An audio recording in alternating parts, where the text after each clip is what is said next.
How to edit a story reel in Adobe Premiere. Alright, first thing to do is to set up a new project.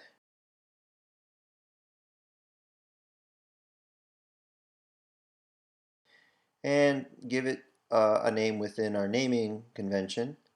And my first name last underscore story reel.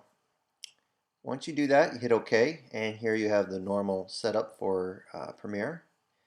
And I just wanted to show you a gauge, a field guide, and you click on this button and it gives you action safe, title safe, and that's a good way to kind of direct your storyboards.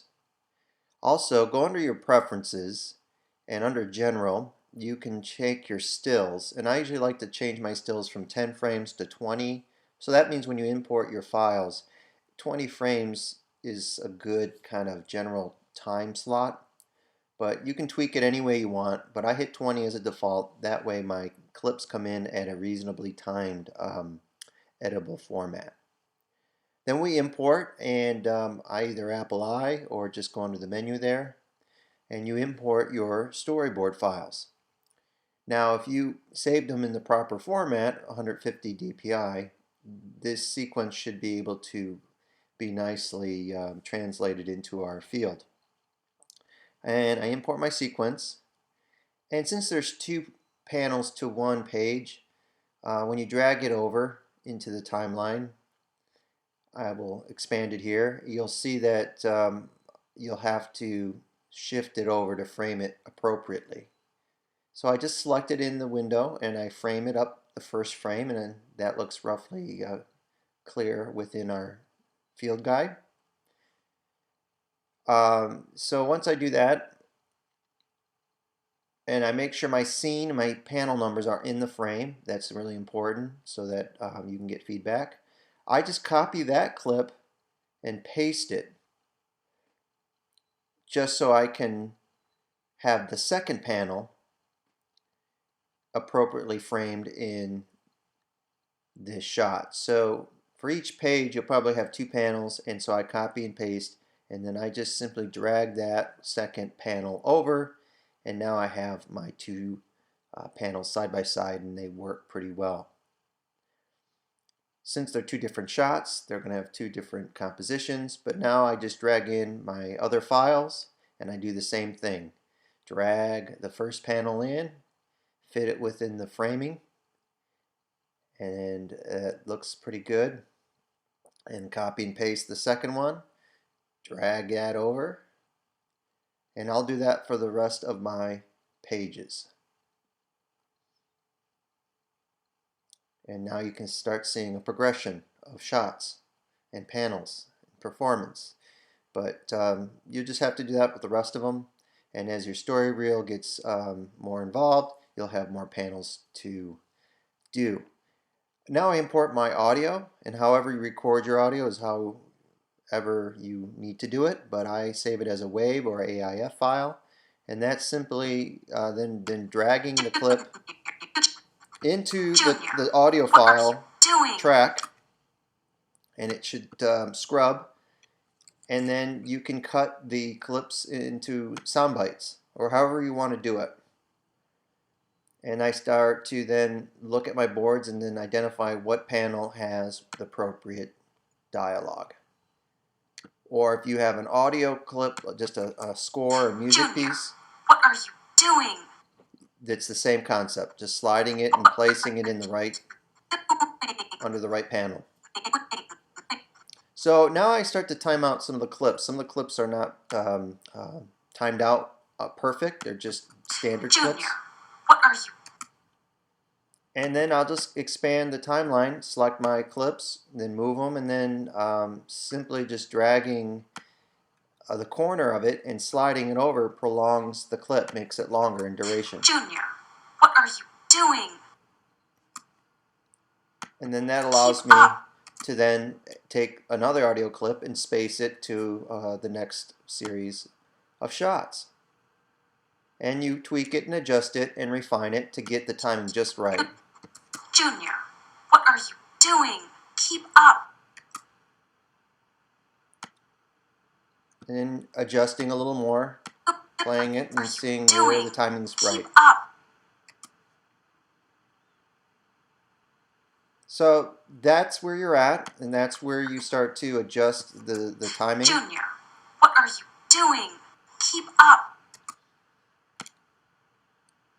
And I can drag the audio clips and expand them as I need them, or I can slide them over and watch it again. Junior, what are you doing? Keep up. So that's something that's really powerful in editing. You can really tweak the performance. Once I'm ready to finish my reel, I export to Media or Apple M, and it'll bring me up some presets here. And the thing you want to make sure is the output name matches the naming convention. And I pick QuickTime as my default because I want a QuickTime movie. That's what the deliverables ask for. Then I check my compression, and usually MPEG-4 or H.264 is good, but I take MPEG-4 video. Make sure it's 720 by 480. That's the format that has been asked. And I might check my audio to make sure that they're not compressed, that it's 48 or 44, 16 bits. It's all looking good. And then I can click export if I double check and make sure all my parameters are met.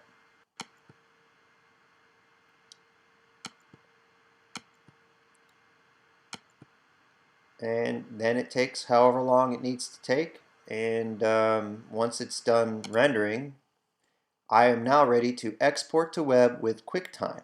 So once you export your original movie, it can be still a large file, 287 megabytes.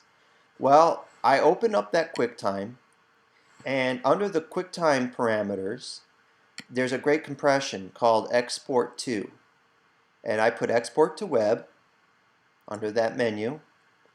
And then I select broadband, and it gives it the naming and the folder, and I hit export. So now it actually compresses it very well and keeps most of the integrity. But what you need to do is then rename it from the broadband.m4v. I just click on the title, and then I select the part that I want to change, which is the broadband.m4v, and I just click and type MOV, and it says, do you want to change that extension? And I say use MOV, and once I click that, it then makes it into a final QuickTime movie, and it's only 9.2 megabytes. So that's real critical in compression to reduce the memory that is required. And here's the final video. Junior, what are you doing? Keep up. With the audio, you can also add background music Huh? or sound What effects, the? anything to help enhance the cinematic Hey, experience. look!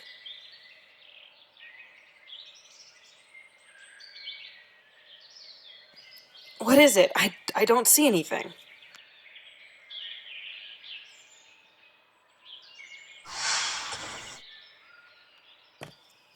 How dare you run off?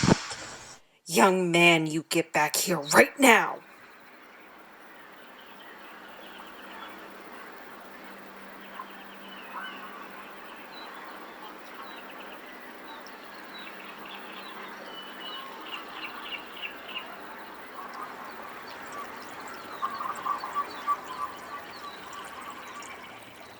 So, as It's you can see, the perfect. story reel has a lot of important elements to help express our vision cinematically, vision narratively.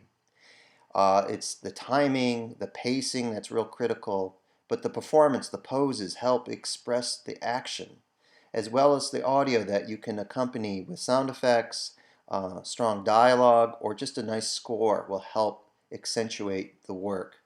Also, camera moves, which I'll discuss in another clip on how to make your pan and zooms, can help also inform how you want the audience to engage the performance. So this is a general overview. You can watch it over and get refresh on elements. There are a lot of other attributes in Premiere that you can use. You can mix the audio, you can mix the volumes, you can do transitions, but these are all fancy things that can be done at a later time when you get more comfortable with it. But yeah, I'll provide the final story reel so you can see it in its entirety, and hopefully this will get you started with your boards. Also, remember your boards, you may need to redraw some after watching it. The reel might expose some things that you didn't see before. And so it's a tool for you to kind of go back and refine or address things, whether they're thumbnails or storyboards, to then add them into your further or future revisions of your reel. So that will be something that we will be critical of, and we will expect you to refine several passes of your reel. The first cut is never usually the perfect one, and it takes a series of refinements with edits, sketching, audio, and just a level of different moments of tweaking to make the reel the ideal that it can be, the most ideal. What really is important is that you test focus and you show it to an audience in a cinematic setting, and they should be able to get exactly what you're trying to come across without spending all that energy and money in actually producing the film. So it really is at that real stage that you should be able to communicate exactly what you're trying to say emotionally, narratively, animation, and even with effects or with other aspects of the technical production. It should be clearly read at this stage. Otherwise, you need to go back and rethink things. And it's just a better, more efficient way of doing your pre-production. So when you ultimately deliver to the next stage, you have a good milestone.